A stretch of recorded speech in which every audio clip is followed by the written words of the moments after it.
welcome back to my channel. It's Saturday and it's time for the Never Seen It series. If you are unfamiliar with this, I'm going through my Blu-ray collection and I took out all the movies that I've never seen before, and I'm taking this opportunity during the phenomenon to watch these movies and finally appreciate all the things that are in my collection.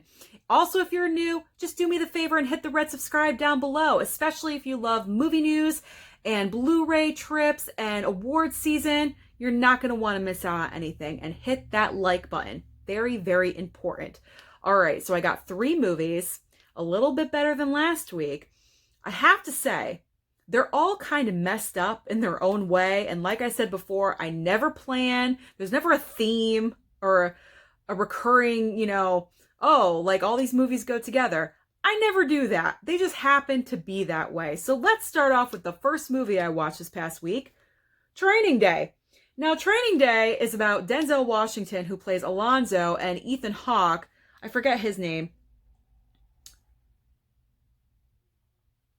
Jake. That took way too long. I apologize. I was reading the cover.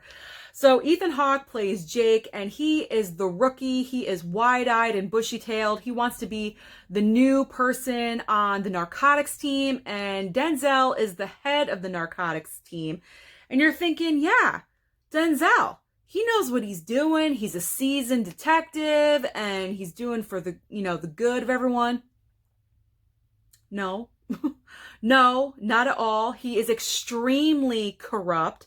This was one hell of a training day for Ethan Hawke. Oh my God. The entire time that I was watching this, I was scared. I was wondering what was going to happen next. Is Ethan Hawke going to survive all of this? I had my doubts, but I'm glad to say he pulled through in the very end. Denzel, I can't say the same for. Spoiler, sorry if I ruined this for you, but this came out a long, long time ago. Overall, I did enjoy the movie. I'm not sure how much of a rewatchability factor it has, but I will rewatch it again. Probably in a year or two, if that says anything. Let's get on to our next one. All right, so I went on to have another Tarantino flick. Finally, I watched Django Unchained. This movie, my BFF, has been bothering me, telling me I have to watch this movie, and I finally did. And I've got to say, this is one of Tarantino's best, in my opinion. Now, I've been watching a lot of Tarantino. I've been trying to really pack it all in because I want to like Tarantino. I've always been kind of like on the fence with him a little bit. And I'm starting to appreciate his work even more. So in Django Unchained, Jamie Foxx is our lead character of Django. He plays a slave who crosses paths with Christoph Waltz, who plays a bounty hunter. And he frees Django. And together they join forces because Jamie Foxx is on the search for his wife, who has been bought in by a very sadistic plantation owner, played brilliantly by Leonardo DiCaprio, I have to say. Yes, this movie is long, however, very enjoyable, very intense. The N-word is obviously thrown around a lot, which is very uncomfortable for me, but I know it's a part of the script. The script is brilliant, and I know Tarantino won the Oscar for this. Very deserving, by the way. With everything that's going on in the world today, I mean, why did I choose to watch this now? I don't know, but it hits you. This movie really hits you of everything that's happening around us right now, and the hate and the violence and the protests, and it all goes back to this. It really, really does. And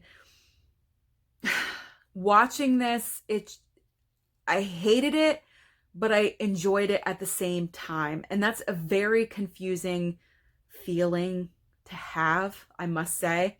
And I gotta say something really quick. A couple of people have commented on my video saying that I should say something about what's going on right now, that I have a platform and I should be speaking about it.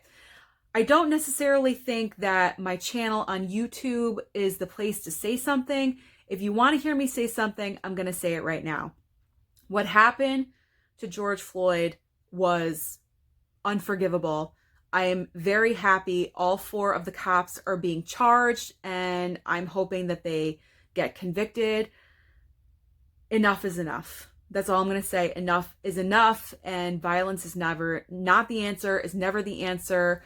The person that's dictating, I'm sorry, leading our country and saying that we need to pursue violence in certain situations to control everything, I do not agree with. So there, I have said my piece and I am done. But Django Unchained, I'm glad I finally watched it. Now for the final movie that I watched 2 nights ago. Shutter Island, another Leonardo DiCaprio masterpiece, directed by Martin Scorsese. It is about Leo, who plays a detective, I guess, kind of like a gumshoe, with Mark Ruffalo as his partner, and they go to this insane asylum on an island, Shutter Island, and they're looking for this missing woman.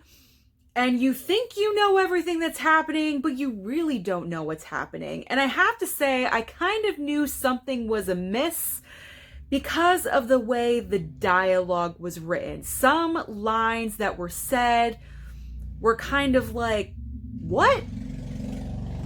Motorcycle. They were kind of like, what? Why was that said a certain way? Why was the line cut off?